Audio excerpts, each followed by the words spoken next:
কেন? স্বাধীনতার জন্য, আমাদের গণতান্ত্রিক অধিকার রক্ষা করার জন্য, তাই না?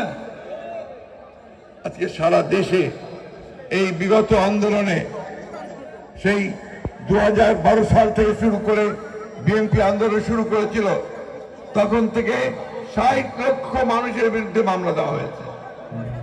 আমাদের আলেম উলামাদের উপরে নির্যাতন করা হয়েছে, তাদেরকে ফাঁসি দেওয়া হয়েছে, কারাগারে পাঠিয়ে দেওয়া হয়েছে।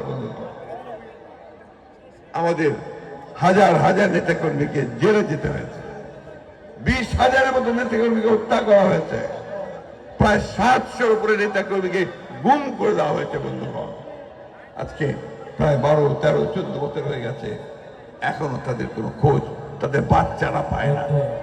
তাদের বাচ্চারা এখনো অপেক্ষা করে থাকে যে কখন তাদের বাবা ফিরে আসে না। বন্ধুগণ, এই একটা অবস্থা আমরা পার হয়েছি। আমরা ধৈর্য ধরেছি, আমরা সংগ্রাম করেছি, আমরা লড়াই করেছি, আমরা হাজারে হাজারে মানুষ কাতারে কাতারে আমরা জেলে গেছি, নির্যাতন সয়েছি, কি মাথার মতো করি নাই। বন্ধুগণ, এই লড়াই, এই যুদ্ধের পরে আমাদের ছাত্র জনতার ত্যাগের মধ্য দিয়ে, আন্দোলনের মধ্য দিয়ে আমরা ফ্যাসিস্টদের কাছ থেকে মুক্ত হয়েছি। আমি দীর্ঘ আলোচনা করতে চাই না।